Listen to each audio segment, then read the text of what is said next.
तकनीकी डिज़ाइन तो पता नहीं होती, जैसे माई हीर की दरगाह मौजूद है जम्मू में, और उसके अलावा आप मिक्रान की तरफ जाएँ तो सस्सी का भी दरबार मौजूद है।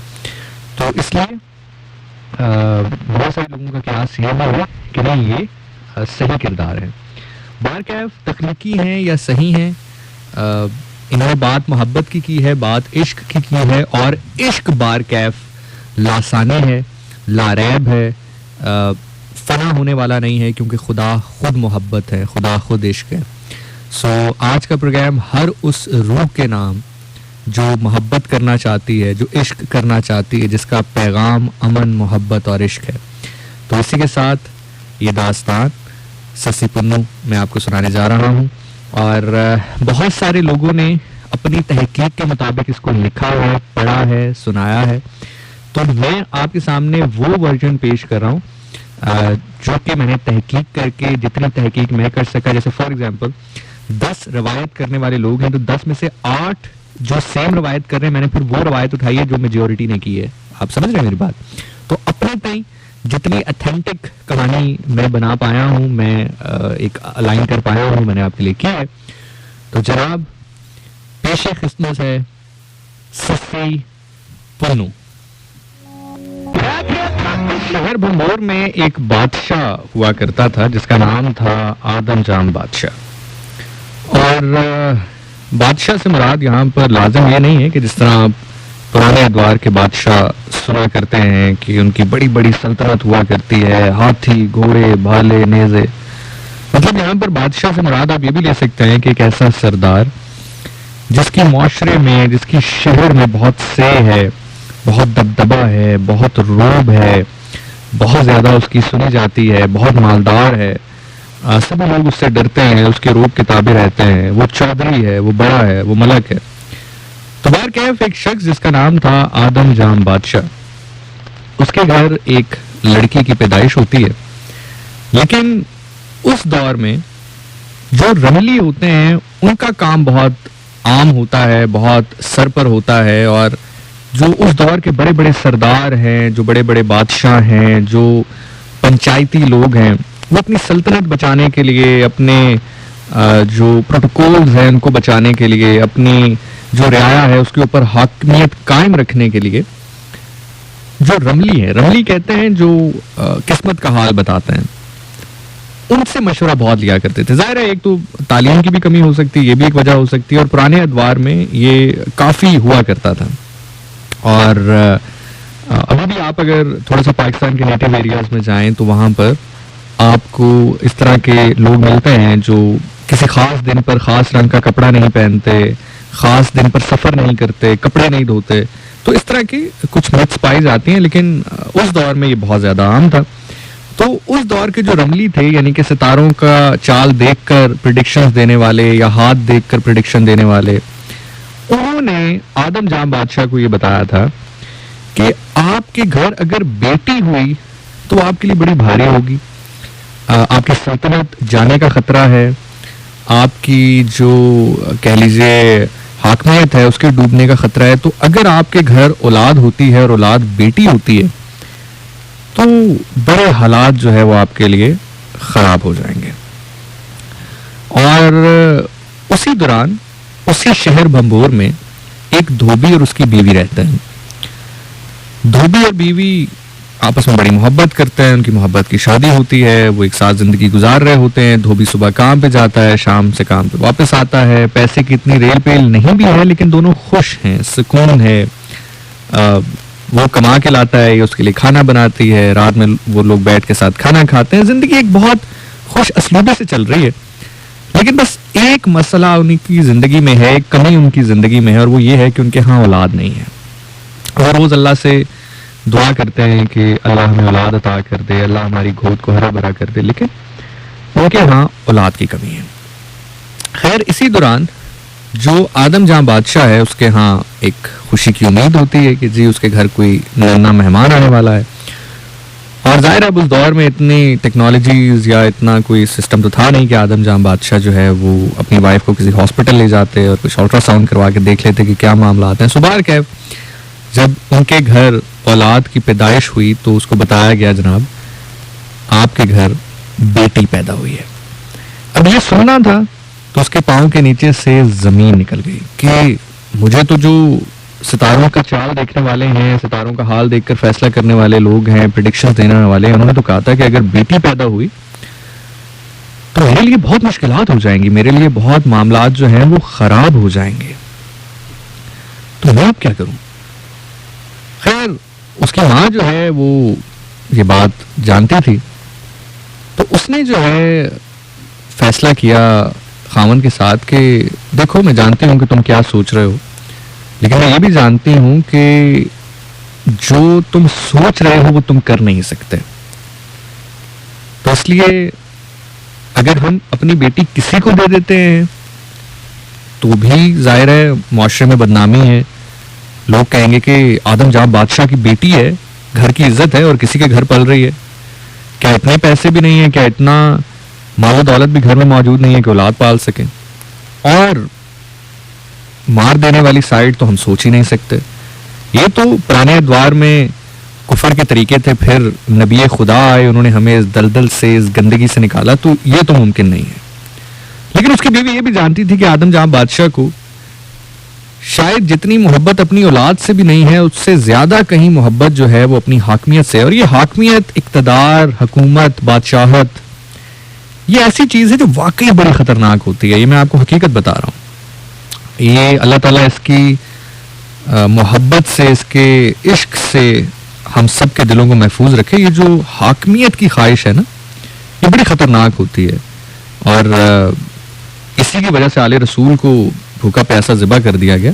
खैर उसके ऊपर हम फिर बात करते हैं। लेकिन वाकैफ जैसा मैंने कहा कि उसकी बीवी ये जानती थी कि जितनी मोहब्बत शायद इसको अपनी औलाद से नहीं, अपनी हाकमियत से ज्यादा मोहब्बत है, तो उसने कहा कि चलो फिर एक काम करते हैं, एक संदूक तैयार करते हैं और अल्लाह के हवाले इसको उस संदूक में डालते हैं, एक खत जो है वो इसके साथ रख देते हैं और उसमें सारी सच्चाई बयान कर देते हैं।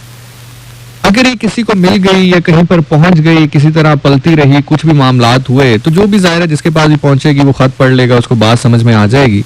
और जाहिर है अब हम यहाँ से अगर जो संदूक है उसको तालाब में फेंकेंगे तो ये न जाने कौन से तालाब या दरिया जो है वो गुजर रहा है, तो जाहिर है लाज़िम है कि इसी शहर में किसी के पास जाए। काफी चांसेस हैं कि किसी और शहर, किसी और कुरिया में जाकर ये रुकेगा, तो वहां पर जो शख्स है एटलीस्ट उसको पता होगा, अगर करे वो ना भी पाल सके तो कम से कम हमें वापस कर देगा, हम पर कोई और हल कर देंगे, और अगर उसने पाल लिया तो भी ठीक है, मामला ठीक है।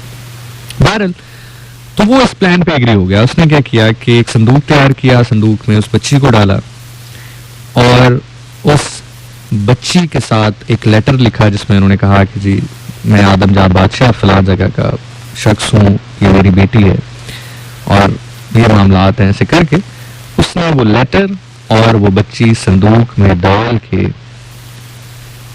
दरिया में बहा दी। धोबी मामूल के मुताबिक दरिया के किनारे जो है वो कपड़े धो रहा था। उसने देखा कि दूर से कोई चीज है जो तैरती आ रही है और उससे किसी बच्चे की, किसी जानदार के रोने की आवाज भी आ रही है।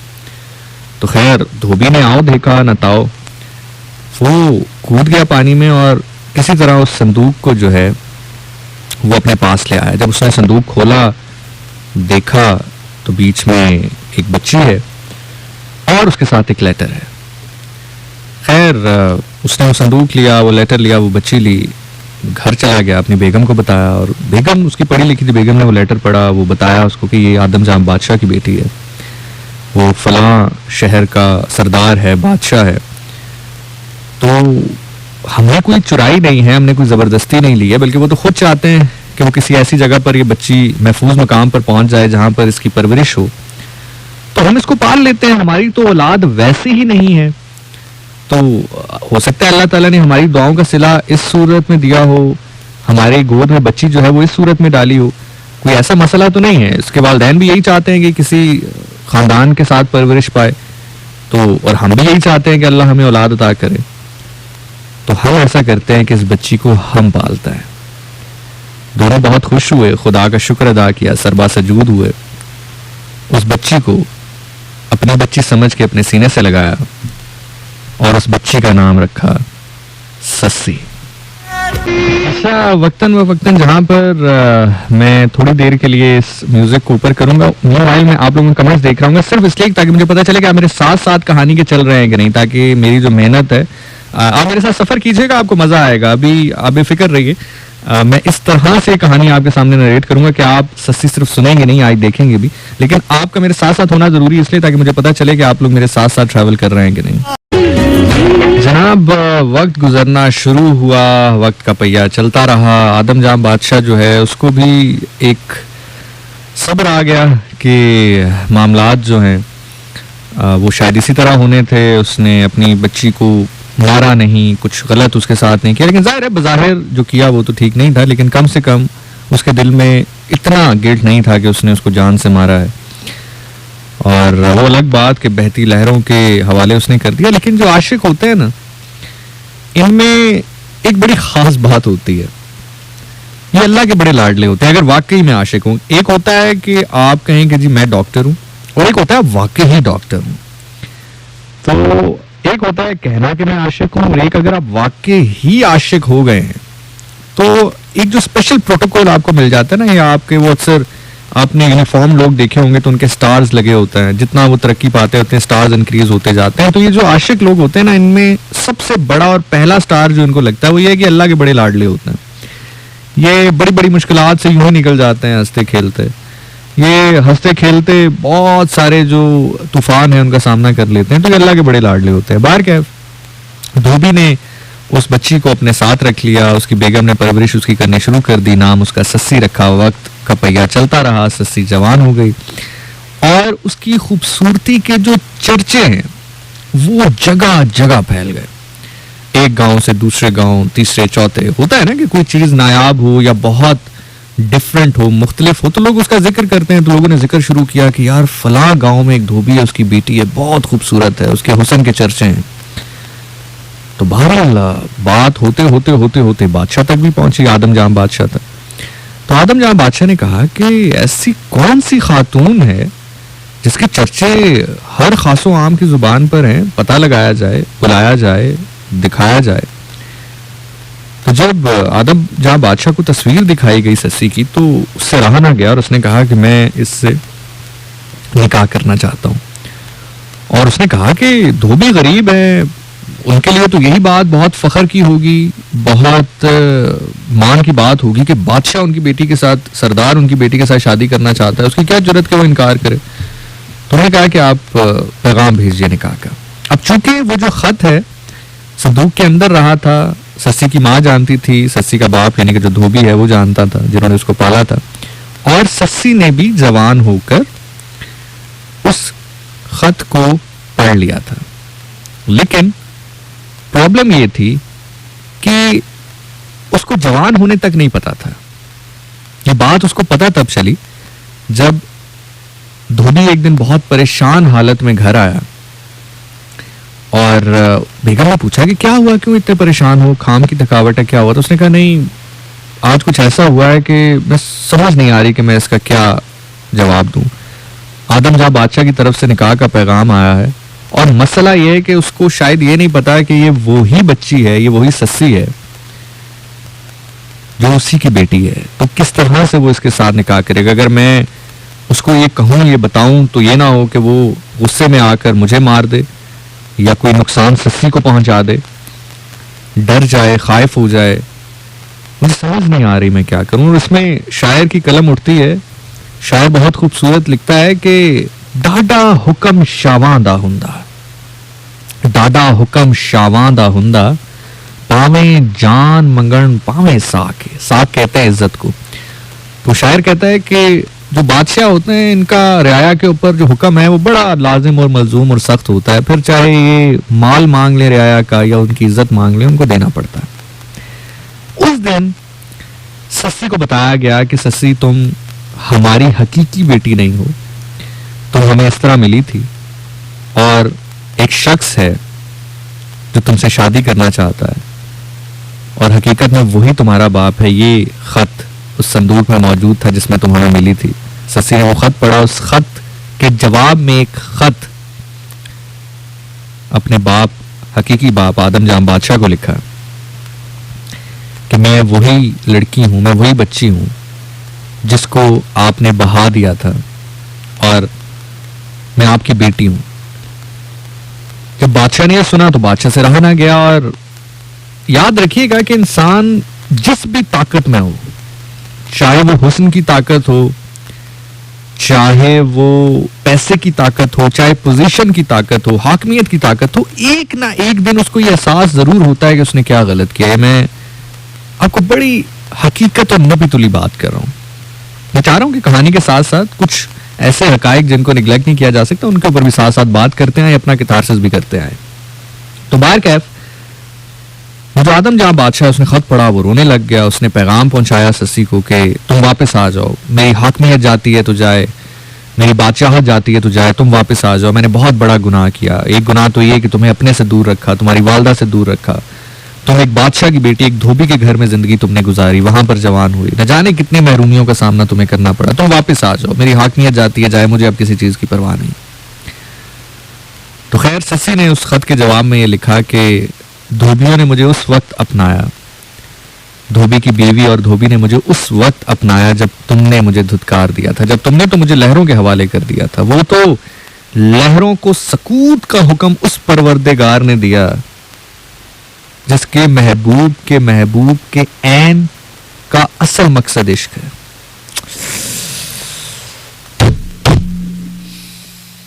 बात अगर यहां तरफ निकल गई तो फिर हम कहानी से थोड़ा सा डिस्ट्रैक्ट हो जाएंगे, इसलिए मैं वापस आता हूं। सकूत का हुक्म तो उस बादशाह ने दिया, उस खुदा ताला ने दिया, तो किस्मत थी, बच गई। तो मैं इतनी बेवकूफ और इतनी बेवफा नहीं हूं कि मैं अब जवान हो गई हूं और अब तुम्हें मेरा ख्याल आ गया है तो मैं अब सब कुछ छोड़कर धोबी और उनकी जो बीवी है, चाहे वो गरीब भी है, तुम बादशाह हो, सरदार हो, अब तुम्हारे साथ जिंदगी गुजारना शुरू कर दूं, शहाना जिंदगी गुजारना शुरू कर दूं। ऐसा नहीं हो सकता। खैर आदम जाम ने उसको कहा कि आप कुछ ऐसा बता सकते हो मुझे, कुछ ऐसी मुझे सजा दे दो। एक याद रखिएगा, आपने अक्सर, खुदा ना करे कभी लाइव इस चीज को आप देखें, लेकिन आप कभी वीडियोस देखें ना जिन लोगों ने नाहक कत्ल किया होता है किसी को, अल्लाह ताला बुरे वक्त से बचाए। आप कभी उनकी गुफ्तगू सुने और आप उनसे पूछे कि आप क्या चाहते हैं, कि अब क्या हो, तो वो कहते हैं हम चाहते हैं हमें सजाए मौत हो। भाई कितना बड़ा हौसला चाहिए ना कि ये कहने के लिए भाई मुझे मौत दे दो, ठीक है। लेकिन वो गिल्ट इतना बड़ा होता है ना उनके अंदर, वो पछतावा इतना बड़ा होता है कि वो उस पछतावे के आगे उनको अपनी जिंदगी बहुत छोटी नजर आ रही होती है। तो उसको भी बहुत बड़ा गिल्ट था, जाहिर औलाद थी, फिर बेटी थी, फिर महरूमियों का शिकार रही थी। तो उसने कहा कि कुछ मुझे ऐसा बताओ कि जिससे तुम जिंदगी में कुछ राहत तुम्हें मिल सके, किसी हद तक जो तुम्हारी महरूमी है या जो मैंने तुम्हारे साथ किया है किसी हद तक वो कम हो सके, कोई फरमाइश कर लो मुझसे। तो सस्सी ने कहा कि मैं खुश हूं जिंदगी में, लेकिन फिर भी अगर आप चाहते हैं कि मैं कुछ आपसे मांगूं तो मेरी एक ख्वाहिश है, और वो ख्वाहिश ये है कि आप मेरे लिए एक बाग तैयार करवाएं। वो बाग इतना खूबसूरत होना चाहिए, इतना खूबसूरत होना चाहिए कि उस जैसा बाग दूर दराज तक किसी शहर, किसी गांव, किसी इलाके में ना हो। नायाब फूल उसके अंदर हो, नायाब पौधे हो, परिंदे चहचहा रहे हो, हर चीज नायाब हो उसके अंदर, खूबसूरत हो। और जब मैं उसके अंदर अपनी सहेलियों के साथ चहलकदमी करने के लिए जाऊं तो ऐसा लगे कि जन्नत का मंजर पेश हो रहा है। खैर आदम जहां बादशाह ने ख्वाहिश सुनी, अपने तमाम तर जो रियाया के बेहतरीन मजदूर हैं, माली हैं, जो बागबान हैं, उनको बुलाया और कहा कि ऐसा बाग तैयार करो कि दूर दराज के इलाके में भी ऐसा बाग कहीं देखने को ना मिले, किसी ने सुना भी ना हो, देखना तो दूर की बात है। रकम की परवाह ना करो, खतीर रकम लगाई और एक बहुत खूबसूरत बाग सस्सी के लिए तैयार करवाया। और उस बाग में डिफरेंट किस्म की तस्वीर लगाई गई। जैसे होता है ना अक्सर हम कभी किसी जगह पर जाएं, किसी हम बेहतरीन आर्किटेक्चर को देखें, आप अगर बड़े बड़े होटल्स में भी जाएं, आप 5 स्टार्स होटल में भी जाएं तो आप देखते हैं वहां पे तस्वीर जो है, बहुत सारी मुसव्वरी आवेजा होती है वहां पर, तो खूबसूरत चेहरों की तस्वीर लगाई गई, किसी जगह की, किसी शहजादे की, किसी शहजादी की, किसी ऐसे शख्सियात की जो कि बहुत खूबसूरत रहे ताकि एक बाग का हुस्न बढ़े। बाहर क्या हुआ ये कि बाग तैयार हो गया। आदम जान बादशाह ने बेटी को, सस्सी को बताया कि तुम्हारी पसंद का, तुम्हारी ख्वाहिश के मुताबिक बाग तैयार हो गया, जाओ देखो कैसा है। सस्सी बाग के अंदर गई, सहेलियां बाग के अंदर गई और आंखें उनकी फटी की फटी रह गई कि इतनी खूबसूरत अंदाज में, इतने खूबसूरत मयार का बाग सस्सी के लिए बनाया गया है। सस्सी भी बहुत खुश थी। सस्सी पूरे बाग में झूम रही है, खेल रही है, खुश है। जो गुजरे जमाने की महरूमियां हैं, रंजिशें हैं, किसी हद तक भूल बैठी है। आगे बढ़ते बढ़ते बढ़ते वो तस्वीर जो लगी हुई हैं, तो उनको देखते देखते एक तस्वीर पे एकदम रुकती है और मुसव्विरों से पूछती है, जो पेंटर्स हैं जिन्होंने तस्वीर वहां पर बनाई है, कि ये तस्वीर किसकी है, जरा पता लगाओ। तो अब जाहिर है वहां पर जो मुसव्विर थे, कोई एक मुसव्विर तो नहीं था, डिफरेंट मुसव्विर थे, हर मुसव्विर अपनी अपनी तस्वीर बना रहा था। तो सस्सी ने कहा ये तस्वीर किसने बनाई है? तो मुसव्विरों ने कहा कि हम में से एक मुसव्विर है, उसने बनाई है और वो शहर मिकरान का रहने वाला है। उससे पूछते हैं कि ये तस्वीर उसने किसको देख के बनाई है या ख्याली तस्वीर है। उसको बुलाया गया। सस्सी ने उससे पूछा कि तस्वीर जो तुमने बनाई है, इस शख्स को कहीं देखा है तुमने या ख्याली तस्वीर है? उसने कहा नहीं, ये तस्वीर मिकरान में एक सरदार है, ये उसके बेटे की तस्वीर है जिसका नाम है पुनल खान। सस्सी ने पहली बार पुनल खान की तस्वीर देखी। पहली नजर पुनल खान के चेहरे पे पड़ी। इस बाग ने सस्सी को तमाम तर महरूमियों से कुछ देर के लिए आजाद कर दिया था। वो उस तस्वीर पर खड़े होकर फिर एक लम्हे में कैद हो गई। शायर की कलम उठी इस मुकाम पर लिखता है कि सस्सी ने जब सवाल किया उस मुसव्विर से कि ये कौन है, तो शायर अपनी तखय्युल की दुनिया में इसका जवाब देता है कि सिर्फ सोना नहीं है, पुतला नूर दी जान है। सिर्फ सोना नहीं है, पुतला नूर दी जान है, सूरत दित्ती उस रब रहमान है शहजादा अपने कबीले दा, शहरे दा मिकराने है शहजादा अपने कबीले दा, शहरे दा मिकराने।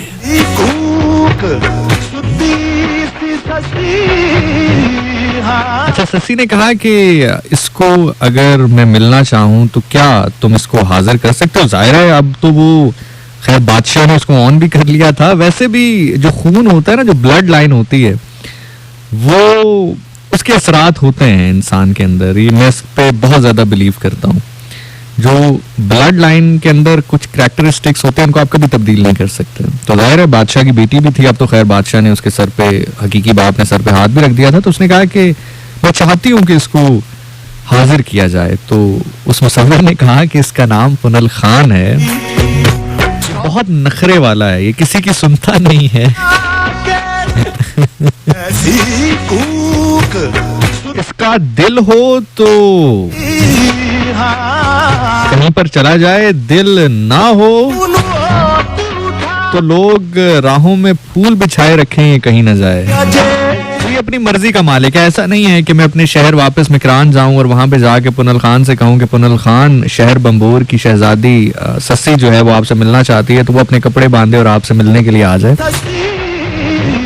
वो शायद ये सुनना भी गवारा ना करे और मुझे नहीं लगता कि वो आपसे मिलने आएगा।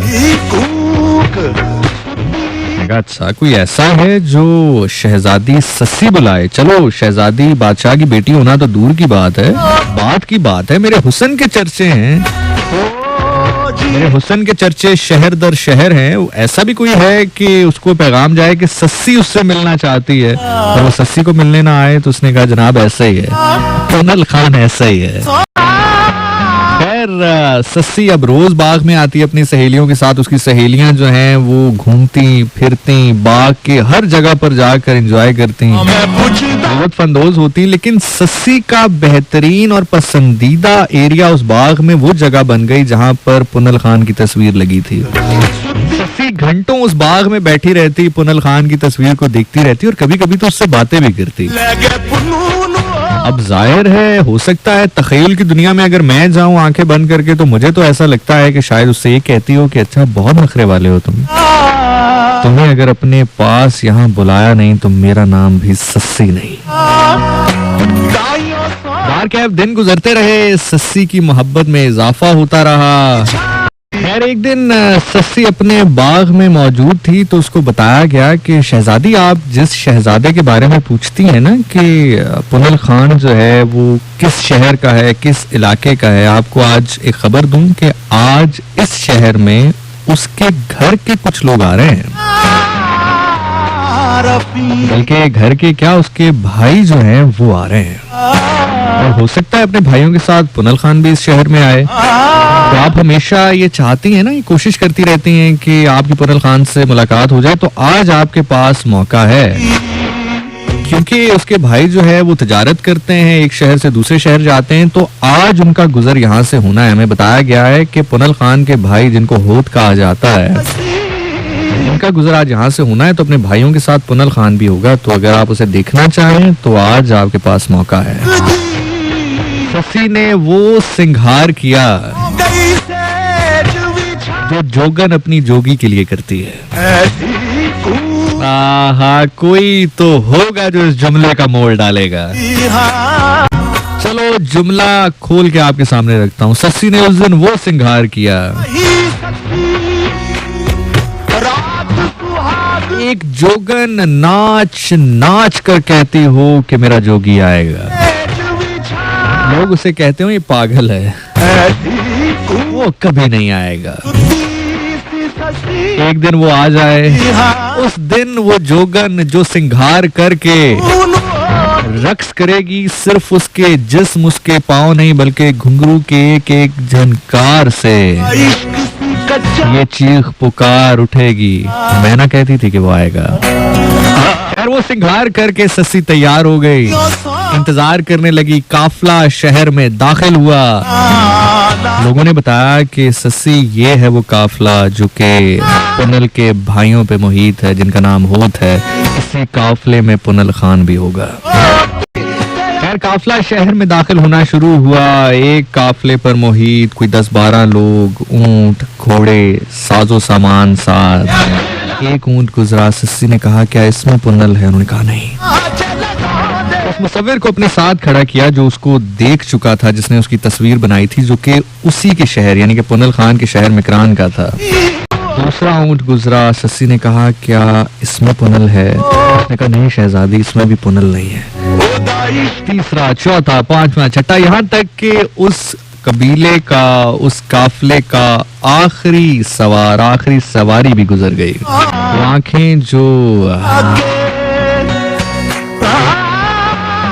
आंखें जो काले गजरे से भरी थी, वो गजरा अब गालों पर बहना शुरू हुआ। लाली जो होंठों पे थी अब चेहरे पर आना शुरू हुई।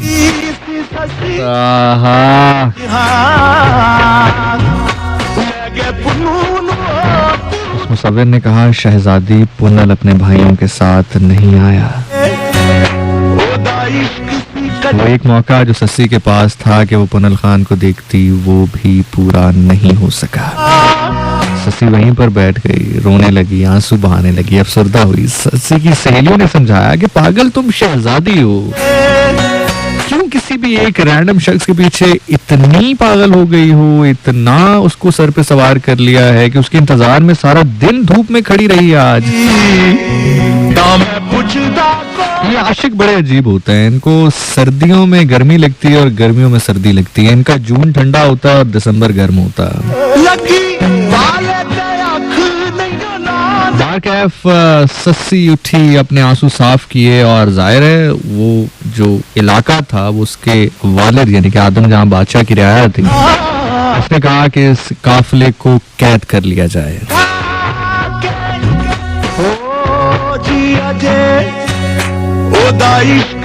इस काफिले को कैद कर लिया जाए, इस कबीले के लोगों को, इन होतों को यानी कि जो भाई हैं पुनल खान के, इनको कैद कर लिया जाए। मैं देखती हूँ क्या अपने भाइयों को छुड़ाने भी नहीं आएगा पुनल खान।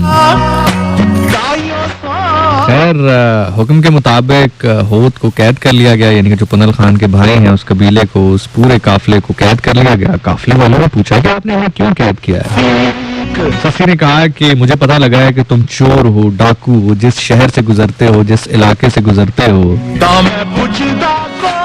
वहां पर डकैती करते हो, चोरी करते हो, तो तुम्हें कैद इसलिए किया गया है, तुम्हें रोका इसलिए गया है कि थोड़ी तफ्तीश हो, तुमसे पूछा जाए कि वाकई क्या ये सच भी है कि नहीं।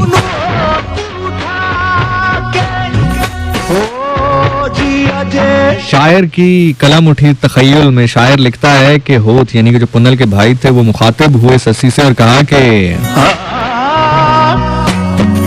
एवे बुझारता पा न ससिए, एवे बुझारता पा न ससिए, खोल तू सारी गल काते।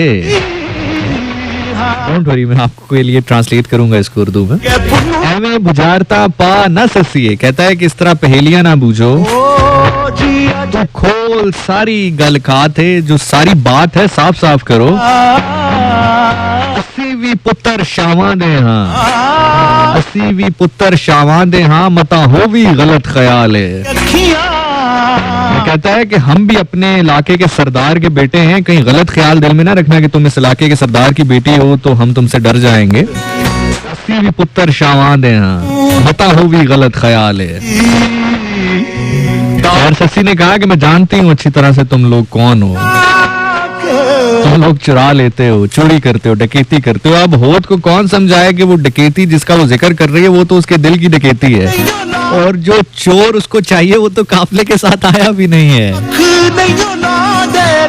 एक ऐसा चोर है जो किसी और शहर बैठकर उसके दिल पर डकैती डाल गया है। पुनल खान कैसा चोर था यार, कैसी डकैती कर गया, किसी और शहर में मौजूद है और किसी और शहर में मौजूद किसी एक शख्स के दिल पर डकैती डाल गया है। मारकैफ होत यानी कि जो पुनल के भाई थे, उन्होंने उनमें से एक बोला कि मुझे शहर वापस जाने दो।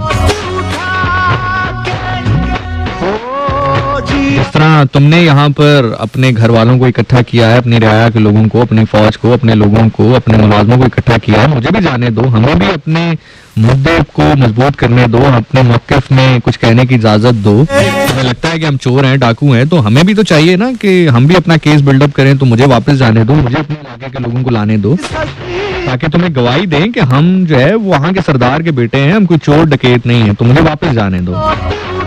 ससी जानती थी कि जाहिर है होत का एक भाई जब वापस जाएगा पुनल को बताएगा कि इस तरह किसी ने उनके भाइयों को कैद कर लिया, उसके खानदान पर चोरी का इल्जाम लगाया, तो पुनल इतना गैरतमंद है, इतना है तो आकर पूछेगा तो सही किसकी जरूरत है डाला है, एडी एडी जरूरत है जिदे साडी पग छात पाया।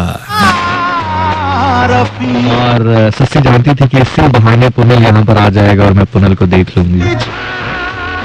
ससी ने कहा ठीक है, अगर तुम ये चाहते हो कि तुम अपने इलाके में वापस जाओ, अपने लोगों को लेकर यहाँ पर आओ, तो हाँ इसकी इजाजत तुम्हें दी जा सकती है, लेकिन तुम सब नहीं जाओगे, तुम में से सिर्फ एक जाएगा। पुनल का एक भाई पुनल के सामने पहुंचा और कहा कि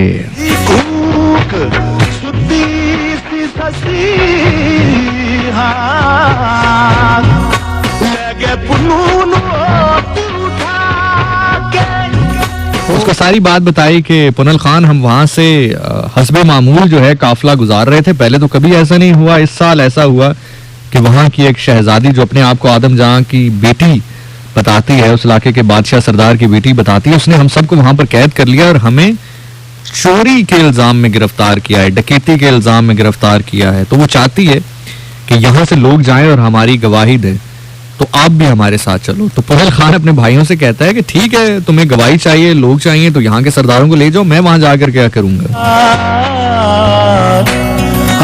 शायर की कलम उठती है तखय्युल में, शायर इस मुकालमे को कुछ यूं लिखता है कि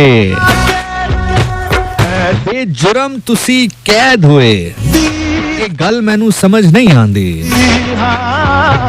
बेजुर्म तुसी कैद होए, ये गल मैनू समझ नहीं आंदी।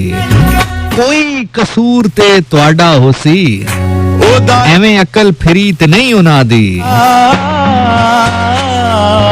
बेजुर्म नहीं कोई कैद करेंदा, बेजुर्म नहीं कोई कैद करेंदा, हुंदी ये शामत अमलां दी। वो कहता है कि तुम्हें उन्होंने वैसे ही पकड़ लिया, मुझे ये बात समझ में नहीं आती। कोई बेजुर्म कैद किसी को नहीं करता, वो पागल तो नहीं, और बेजुर्म कभी कोई कैद नहीं होता, अपने अमाल की शामत होती है ये। बेजुर्म तुसी कैद होए, ये गल समझ नहीं आंदी। कोई कसूर तो आडा होसी, एवें फिरी ते नहीं अकल ना दी। बेजुर्म कोई कैद नहीं हुंदा, हुंदी ये शामत अमलां दी। जब भाई को ये बोलते सुनता है दूसरा भाई, तो जाहिर है उसको भी गुस्सा आता है कि अब मैं क्या इसको जवाब दूं। लेकिन जाहिर है ऑब्जर्व तो वो कर लेता है कि सस्सी क्या चाहती है, तो वो भी सीधा होता है, पर सीधा ही जवाब देता है। यानी कि जो होत है, यानी कि जो पुनल का भाई है,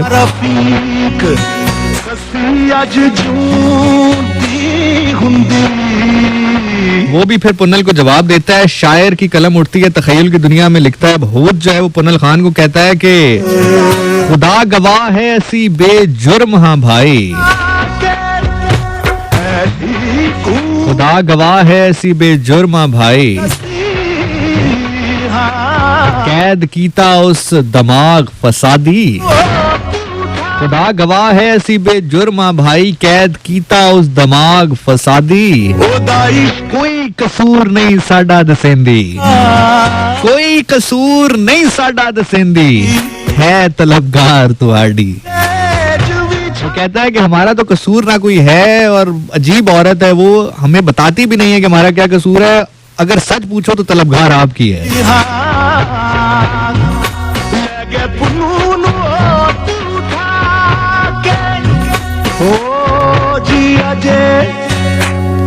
जब वो ये सुनता है कि इस वजह से सिर्फ मुझे बुलाने के लिए उसने इतना बड़ा खेल रचा है और हमारे खानदान की बदनामी हुई है, तो वो उसको जवाब देता है अपने भाई को। पुनल खान अपने भाई को जवाब देता है। शायर की कलम उठती है तखय्युल की दुनिया में, लिखता है कि ऐसा नुकसान मैं ओदी शाहिदा करसा, ऐसा नुकसान मैं ओदी शाहिदा करसा, बैठी गिरदी अपने नुकसान है। ऐसा नुकसान मैं ओदी शाहिदा करसा, रैसी बैठी गिरदे अपने नुकसान है। सारी जिंदगी याद करेसी, पुनल खान दा शहर मिकरान है। हाय हाय। बारकैफ अब गुस्से की हालत में वो अपने भाई को कहता है कि तुम पहुंचो, मैं आ रहा हूँ, मेरी तलबगार है ना, मैं आ रहा हूँ। तो जनाब कहानी यहाँ पर पहुंची कि सस्सी ने कैद करवा लिया पुनल के भाइयों को, होतों को, सिर्फ इस वजह से कि पुनल अब उनको छुड़वाने आएगा। पुनल तक बात पहुंच चुकी और पुनल के इंतजार में अब सस्सी है। सस्सी को बताया जा रहा है कि पुनल अपने भाइयों को छुड़ाने आ रहा है। हर गुजरते लम्हे के साथ, हर गुजरते दिन के साथ, हर तलू होने वाले सूरज के साथ सस्सी उस रास्ते पर बैठी है टिकटकी लगा के, जिस रास्ते से मिकरान के लोग शहर बंबोर में दाखिल होते हैं। महसूस करें आपके चारों ओर इश्क है और ये जिंदा मौजज़ा है। कोई माने न माने, मैं मानता हूं कि ये किरदार बस तख्लीकी नहीं। आप आज इनका जिक्र करें, इश्क आपके गिर्द तवाफ करना शुरू हो जाता है। आप यकीन कीजिए इस नगमे के साथ, इस भजन के साथ, इस कलाम के साथ, इस इश्क भरी शायरी के साथ मैं अपनी आंखें बंद किए घूम रहा हूँ। अपने अपने इश्क को अपने जहनों में रखें। अगर मुमकिन हो बेड पर हैं, सोफे पर हैं, जिस पर भी हैं, बेफिक्र रहिए, मैं एक एक शख्स को उस मंजिल पर पहुंचा कर जाऊंगा।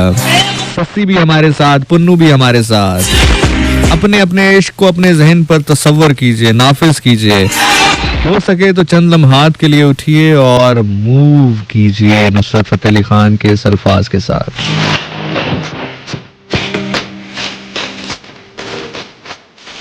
ओए होए होए, ओए होए होए।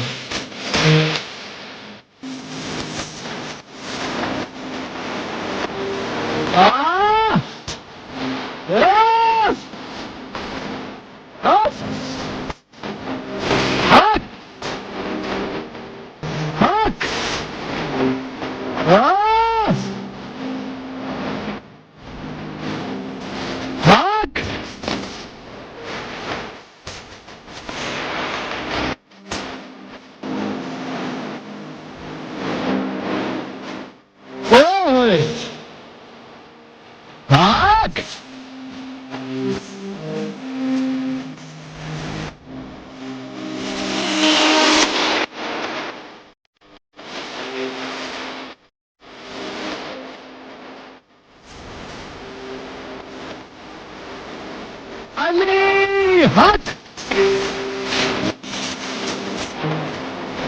अली हट, अली हट। ओए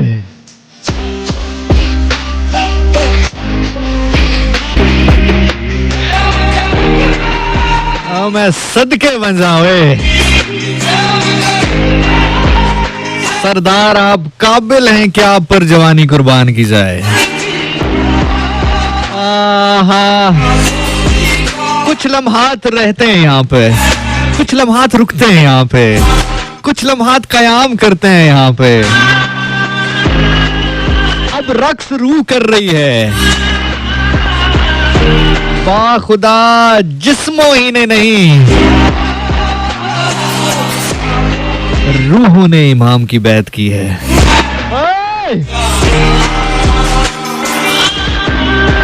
कुछ लम्हात दीजिए, कुछ कयाम करने दें, फिर चलते हैं आगे। लम्हात बड़े नायाब हैं, दाद वहां से आ रही है। ओए होए होए होए होए होए। जुमला सुनिएगा, जुमला अभी उतरते हुए नजर आया है, मैं अमानतन आपको सौंप रहा हूं। जुमला दूंगा, चेहरा देखूंगा। हाथ फजा में बुलंद हो, खुदा उस हाथ को कभी किसी कमजर्फ का मोहताज ना करे। उस बुलंद हाथ से दुआ कीजिएगा। जुमला सुनिएगा, जुमला खुद बताएगा मैं कहां से आया हूं। आप अगर महसूस करें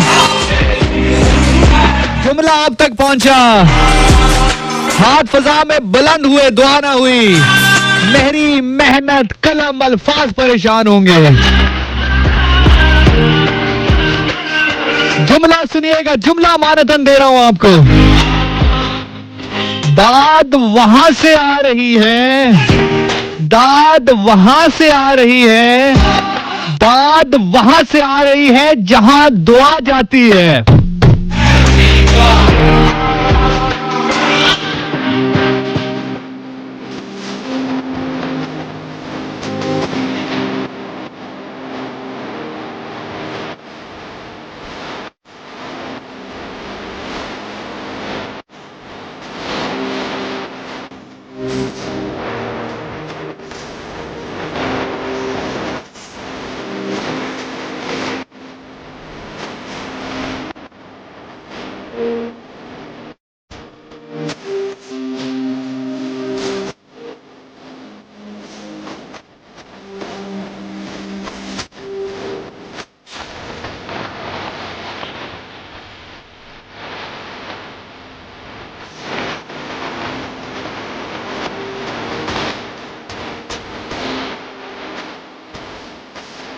दाद वहां से आ रही है जहां दुआ जाती है। मैं सारी रात ये जुमला कहता रहूं, आप सारी रात झूमते रहे, जुमले का हक अदा नहीं होता। बाखुदा अब कहने वाले की सफ में कौन खड़ा है? बाखुदा मैं अब सुनने वालों की सफ में खड़े होकर ये प्रोग्राम सुन रहा हूं।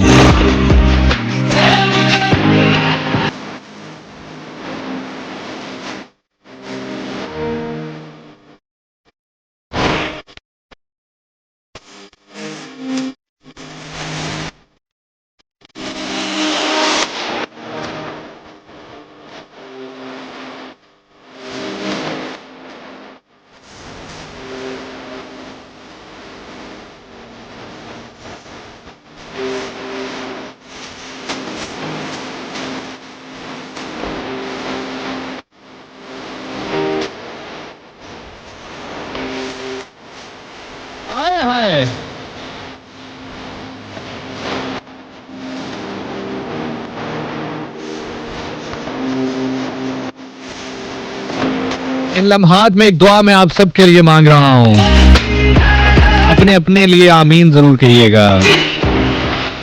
खुदा आपकी आंखों को हक का मतलाशी बनाए, खुदा आपके दिल को नूर और रोशनी से भर दे, खुदा आपके दिल को हक का विर्द जारी करने की तौफीक अता फरमाए।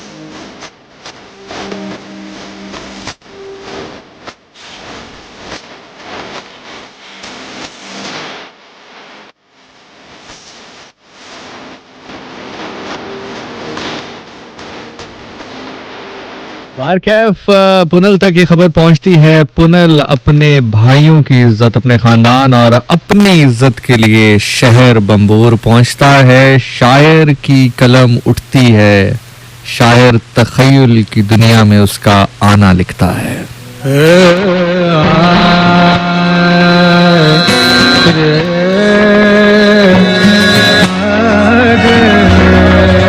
सिकर दोपहर कहर दी गर्मी, सिखर दोपहर कहर दी गर्मी, पुन्नू पहुंचिया वोद बंबोरे। कंबे लोग बलोच दे डर तो,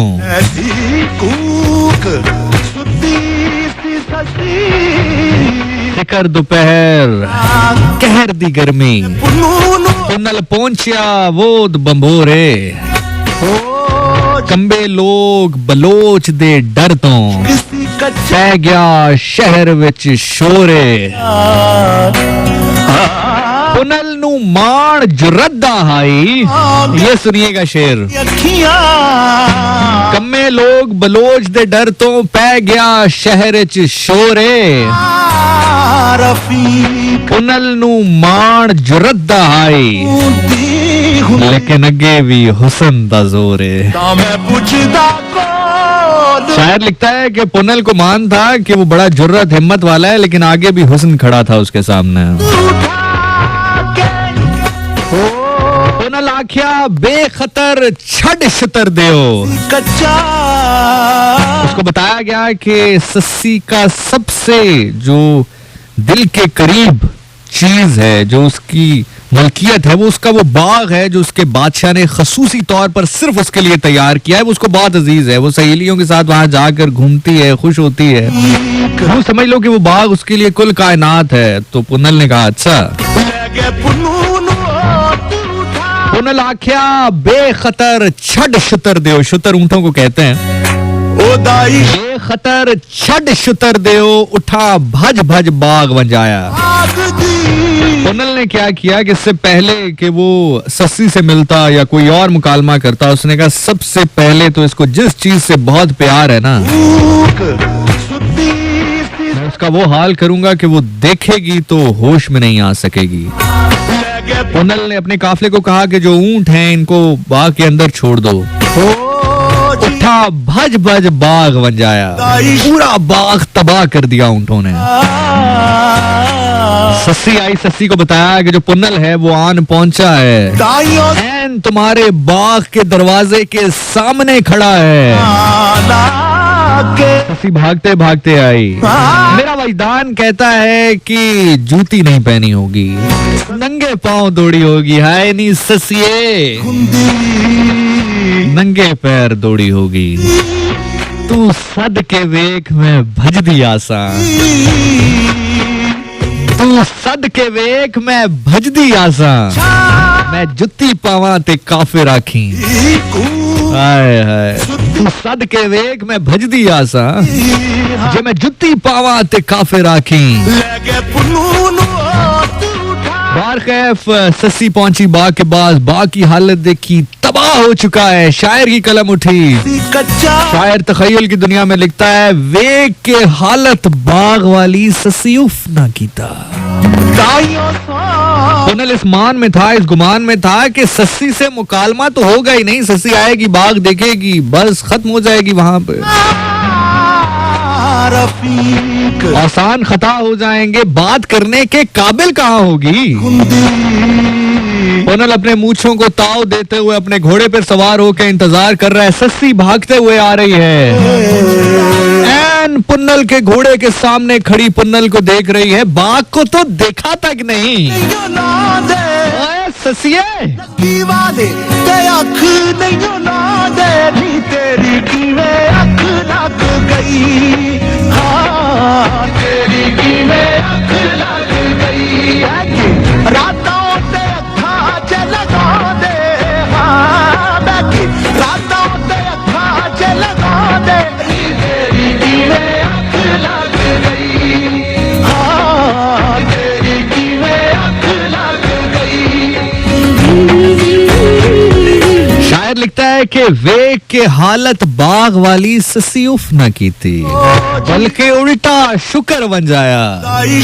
कहती है कि बाग को तो उसने देखा ही नहीं, उफ तक नहीं की देख के, बल्कि खुदा का शुक्र अदा किया। वेग के हालत बाग वाली ससी उफ ना की थी, बल्कि उल्टा शुक्र बन जाया।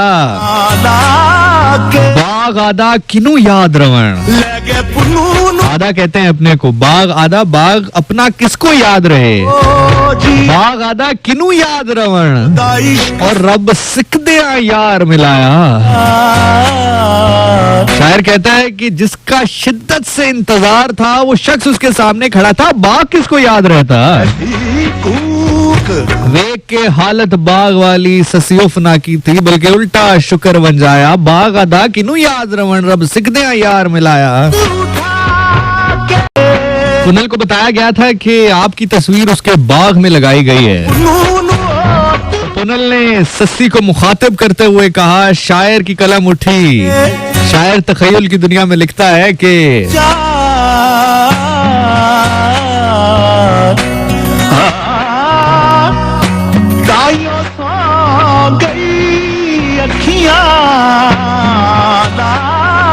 होता नु तू कैद कर से, रसवा कर से सानू, इतनी भैड़ी नहीं तकदीर, होता नु तू कैद कर से, बदनाम कर से सानू, इतनी भैड़ी नहीं तकदीरे, कर जोड़ हुण मौत दा सामान, होता नु तू कैद कर से, सानू बदनाम कर से, इतनी नहीं बुरी तकदीरे, जोड़ हुण मौत दा सामान, मेरी तस्वीर दिए ताबीरे। आए हाय कैफ सस्सी ने जाके सबसे पहले पुनल खान के पांव का बोसा लिया। तखय्युल की दुनिया में मेरा वजदान कहता है शायद पुनल के पांव जमीन पर पड़ने से पहले सस्सी ने अपना हाथ रखा होगा। पुनल ने जब ये देखा तो सोचा कि अगर ये हमें बदनाम करना चाहती तो ये तौकीर, ये इज्जत, ये प्रोटोकॉल कुछ तो है जिसको मैं नहीं समझ सका या मुझे समझाया नहीं जा सका।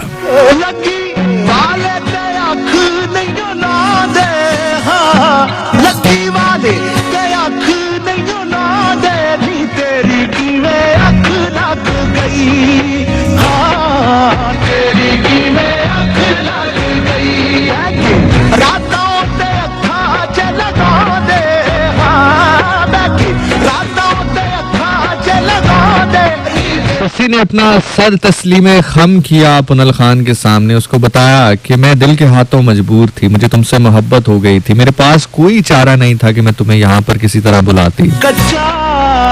अब तुम यहाँ पर आ चुके हो, तुम्हारे हाथ में मेरी जिंदगी का फैसला है। चाहो मुझे रुसवा करके वापस जाना, चाहो वापस जा सकते हो, चाहो मुझे सारी जिंदगी अपनी दासी बनाकर अपने साथ ले जा सकते हो।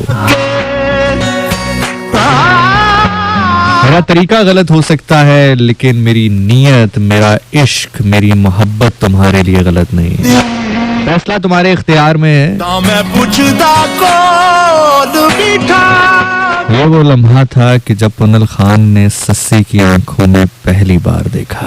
लगी वाले ते आँख नहीं ना। उसको उसकी आंखों में कोई दुश्मन नजर नहीं आया। ते आँख उसको उसकी आंखों में कोई मक्कार शहजादी नजर नहीं आई। गई।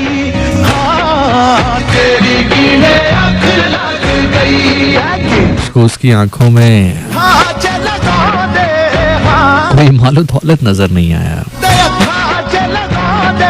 यही वजह है कि लोग कहते हैं ना कि क्या कमी है मुझ में, मैं डॉक्टर हूँ, मैं प्रोफेसर हूँ, मैं लॉयर हूँ, मैं जज हूँ, मैं असिस्टेंट कमिश्नर हूँ, यू जस्ट नेम इट। जितने भी बड़े बड़े ओहदे हैं, क्या कमी है मुझ में? क्यों मोहब्बत नहीं हो पा रही तुम्हें मुझसे, या क्यों मोहब्बत हो गई मुझसे? चले पॉजिटिव बात करते हैं। शायद डॉक्टर हूँ इसलिए, शायद टीचर हूँ इसलिए, प्रोफेसर हूँ इसलिए, चाहे असिस्टेंट कमिश्नर हूँ इसलिए, चाहे कुछ भी, कोई भी बड़े से बड़ा ओहदा। लेकिन दर हकीकत बात पता क्या होती है? उन आंखों में इनसे जुड़ा कोई ओहदा नजर नहीं आता। ओ जी अजे एक जोगन नजर आ जाए ना, सी कच्चा। जो उसके इश्क में मुब्तला हो, जो उसके इश्क का विर्द करके धमाल डालती हो, बस वो जोगन बहुत होती है। वो जोगन बहुत होती है। रफीक ससी अज झूठी हुंदी ता मैं पुछदा कौन मीठा के। बार कैफ लगी वाले ते आँख नहीं ना दे। हाँ, पता चल गया पुनल खान को कि सस्सी उससे मोहब्बत करती है और पुनल खान को भी उससे मोहब्बत हुई। उसने फैसला किया कि वो सस्सी से निकाह करेगा, शादी करेगा। जब ये बात होतों को पहुंची, होत तक पहुंची, तो होत यानी कि जो भाई थे पुनल खान के, उन्होंने कहा कि ये तुम क्या कर रहे हो, ये हमारे कबीले की नहीं है, ये हमारे इलाके की नहीं है, लगा दे। हमारी बदनामी हो जाएगी और तुम इस तरह अपने कबीले से हट के किस तरह शादी कर सकते हो? तुम जानते हो कि हमारे कबीले में ऐसा नहीं होता, हम कबीले से बाहर शादी नहीं करते हैं। पुना खान ने अपने भाइयों को कहा कि ठीक है, अगर आप मेरी खुशी में शामिल होना चाहें तो ठीक, ना होना चाहें तो आप यहाँ से जा सकते हैं। मैंने ये फैसला कर लिया है, मैं जिंदगी अब सस्सी के नाम करूंगा, सस्सी के साथ गुजारूंगा। ओ जी अजे इतने साल तो रह लिया ना इसके बिना। सी कच्चा।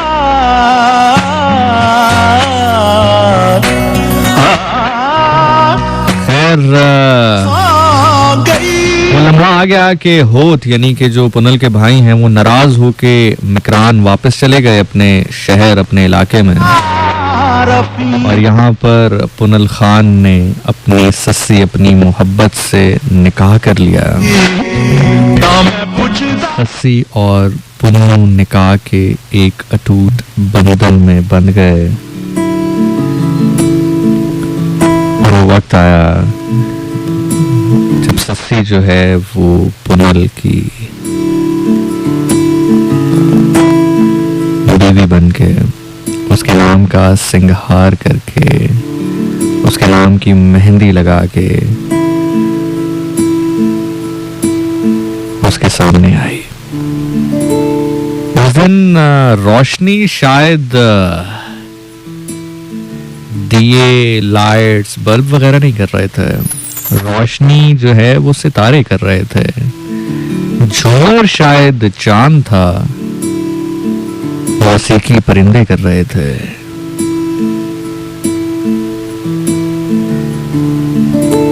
बदल दे मौसम देन गवाई, रल के टर गए प्यार दे राही। वो मुलाकात, जिस मुलाकात की इजाजत खुदा से ले आए थे, वो मेरे साथ रहिएगा। मेरे दिन खुशी। काश कहानी यहाँ पर खत्म हो जाती, लेकिन अगर कहानी यहाँ पर खत्म हो जाती फिर सैकड़ों साल के बाद रात को 1:40 पर एक दीवाना सस्सी को क्यों याद कर रहा होता? कहानी यहाँ खत्म नहीं हुई। रास्ते में ये एहसास हुआ पुनल के भाई होतों को कि वो अपना भाई छोड़ आए हैं, ये तो बड़ी बदनामी है। तो उन्होंने एक प्लान बनाया। वो प्लान क्या था मैं आपको सुनाता हूँ आगे कहानी में क्या हुआ। बारकैफ जनाब होतों ने एक बार फिर वापस आने का फैसला किया। रास्ते से वो पलटे और वापस पहुंचकर उन्होंने सस्सी से कहा कि ठीक है, अगर हमारा भाई चाहता है तो हम इसके फैसले पर राजी हैं, लेकिन हम चाहते हैं कि हम खुद इसकी शादी करें, हम खुद इसको ब्याहें, हम रस्में करें, हम तमाम तर वो रसूमात करें जो हमारे इलाके में होती हैं, तो हम खुद इसकी शादी तुम्हारे साथ करवाएंगे। सस्सी खैर बात में आ गई और लेकिन सस्सी उनकी मकारी को जानती थी। तो सस्सी ने कहा कि जो भी रसूमात आपने करनी है, जो भी मामलात आपने करने हैं, वो यहाँ पर होंगे। आप चाहें तो कबीलों के कबीले अपने बुलाइए यहाँ पर, हम आपकी मेहमान नवाजी करते हैं, कोई कमी नहीं है। जाहिर है बादशाह की बेटी थी, उसने कहा कि अपने सारे कबीले को यहाँ पर बुलाओ, हम उसकी मेहमान नवाजी हमारे जिम्मे होगी, जो होगा वो यहाँ पर होगा। अगर आप चाहते हैं कि आपके होते हुए ये शादी हो, ये निकाह हो, ये रसूमात हो, तो इससे बेहतर बात क्या हो सकती है। लेकिन पुनल आपके साथ नहीं जाएगा। ये औरतें बड़ी अजीब होती हैं। चले सस्सी तो फिर सस्सी थी, ये औरतें बड़ी अजीब होती हैं। जिस मर्द से मोहब्बत हो जाए उस मर्द के लिए ये मौत से भी लड़ पड़ती हैं। बड़ी अजीब होती हैं। अख नहीं ना दे हाँ लकी वादे ते अख नहीं ना दे नी तेरी कीवे अख लग गई हाँ तेरी कीवे अख लग गई रातों ते अखा च लगा दे हाँ बैठी रातों ते अखा च लगा दे कैफ जब होतों को इरादा हो गया कि सस्सी किसी तौर उनकी चाल को कामयाब नहीं होने देगी और पुनल को उनके साथ नहीं जाने देगी, तो उन्होंने मक्कारी के साथ सस्सी के पानी में या पीने की चीज में कुछ नशा आवर चीज मिलाई और धोखे से सस्सी को वो पिलाया गया और सस्सी नींद बेहोश हो गई।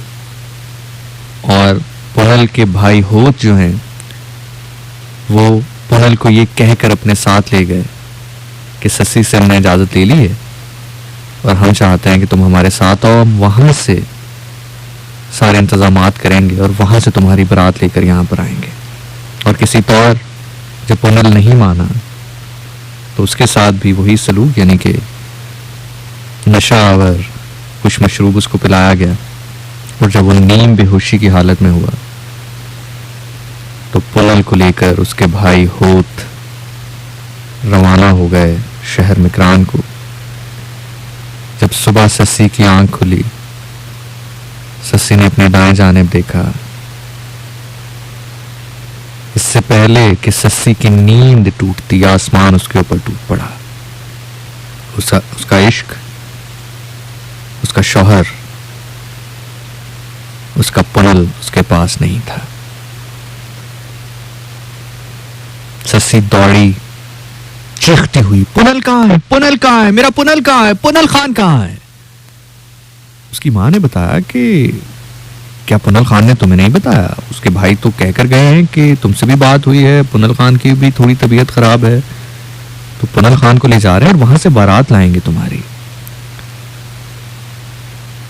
सस्सी वहीं सर पर हाथ रख के बैठ गई। वो जान चुकी थी कि होत उसके साथ मक्कारी कर गए हैं।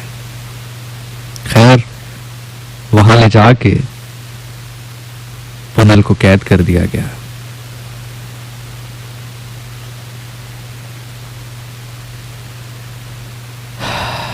सस्सी ने अपनी मां के साथ ये मुकालमा किया, ये फैसला किया कि मैं पुनल खान के पीछे जाऊंगी, क्योंकि उसको यह भी तासुर दिया गया कि पुनल खान ने तुमसे बदला लिया है। इलाके के कुछ लोगों ने उसको यह तासुर भी दिया कि पुनल खान जान के तुम्हें छोड़कर गया है, सिर्फ तुम्हें बदनाम करना चाहता था, यानी कि तुमसे निकाह किया, एक रात तुम्हारे साथ रहा और फिर चला गया, अब तुम सारी जिंदगी इस बदनामी के साथ रहोगी, वो तुमसे बदला लेकर गया है। सस्सी ने अपनी मां से कहा कि नहीं, ऐसा नहीं हो सकता, एक बार पुनल के सामने जरूर जाऊंगी और पूछूंगी कि क्या ऐसा है। अगर ऐसा हुआ तो फिर तो मेरी रूह मेरा जिस्म वैसे ही खत्म हो जाएगा, और अगर ऐसा ना हुआ तो मैं किस तरह से अपने पुनल को छोड़ दूं। खुदा करे तो करे, पुनल को मुझसे कोई जुदा नहीं कर सकता। मां ने समझाने की कोशिश की। बाबा ख्वाजा गुलाम फरीद ने बहुत खूबसूरत अंदाज में इसको लिखा है कि मां ससी नु मती देवे निधिए छड़ पुनल नाल यारी, पहली रात मुकाम जनादा ते अगली रात तैयारी, थल मारू विच रुलदी मरसे निधिए रोसे उमरा सारी। सस्सी मां को कहती है, मां मुलामत कर न मैं कहूं, मां मुलामत कर न मैं कहूं, मैं केच वलो ना मुड़सा, मेरा खान वसैसी ते वस पौसा, नहीं ते उजड़ी पुजड़ी मरसा। सस्सी मां से कहती है कि मुझे ना समझा मेरी मां, मेरा पुनल मेरा खान मेरा इश्क मुझे बसाएगा तो बस जाऊंगी, नहीं तो उजड़ी पुजड़ी मर जाऊंगी। मां ने समझाया कि मकरान कोई आसान रास्ता नहीं है, आसान मंजिल नहीं है, पास नहीं है, रास्ते में सहरा आएंगे, थल के सहरा आएंगे, रेत के टिब्बे आएंगे, क्या करेगी तू। लेकिन आशिक कहां सुनते हैं। पुनल की खुशबू सूंघते सूंघते उसके पैरों के निशान देखते देखते सस्सी पुनल को ढूंढने निकल गई। बहुत सारे मकामात हैं, बहुत सारी मनाजिल हैं। अगर कभी किस्मत में हुआ तो मैंने तय करनी है अपने शरीके हयात के साथ, अपनी हमसफर के साथ, जिसमें जाहिर है जो ज़ियारात हैं, जो करबला है, जो मक्का मदीना है, वो तो जाहिर है सफ़े अव्वल पे है। लेकिन उन मकामात में, उन मनाजिल में एक ये शहर मकरान भी है।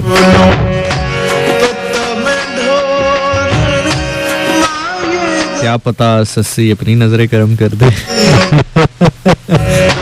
एक चरावा जो बकरियां चरा रहा होता है उससे पूछती है कि शहर मकरान किस जानिब है। चराहा जब उसके हुस्न को देखता है, एक अकेली औरत को देखता है, तो शैतान उस पर गालिब होता है।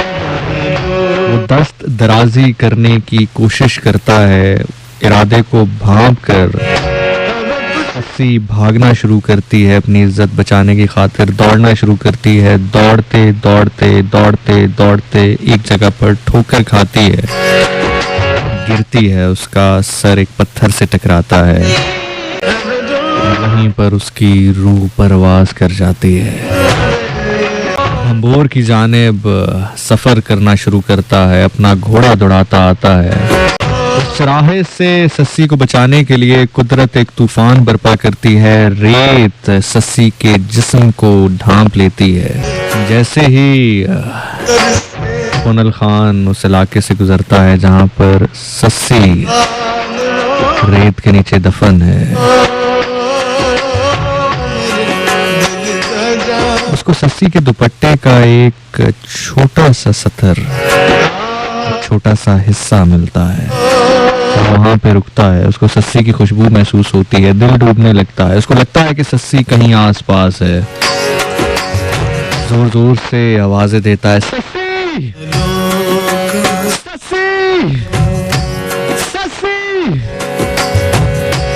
उस सहरा में, उस थल में उस आवाज का जवाब देने वाला कोई नहीं, लेकिन कुदरत जवाब देती है। रेत हटती है, सस्सी का जस्ते खाकी उसके सामने नमूदार होता है। दौड़ता दौड़ता सस्सी के पास पहुंचता है, हाँफता हुआ, सस्सी उठो, सस्सी उठो, सस्सी, सस्सी उठो। लेकिन उसकी रूह परवाज कर चुकी होती है। सस्सी को सीने से लगाता है, उसका दिल सस्सी के दिल के साथ जुड़ता है। उसके दिल को ये मालूम होता है कि सस्सी के दिल ने धड़कना बंद कर दिया है, जिसका माने ये है कि अब उसके धड़कने का भी कोई मकसद नहीं। एक हिचकी आती है और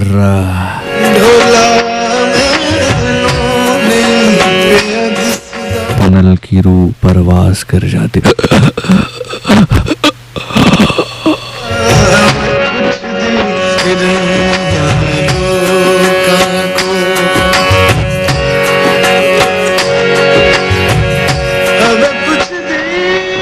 तखय्युल की दुनिया में खाका बनता है, खुदा मौजूद, फरिश्ते मौजूद, सस्सी पुन्नू मौजूद।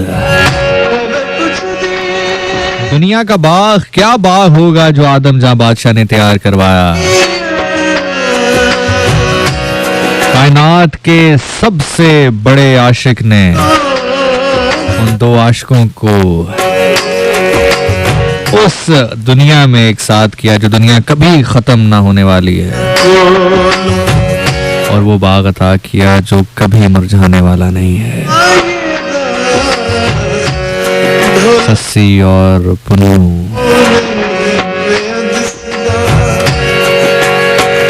सारी उम्र के लिए अमर हो गए।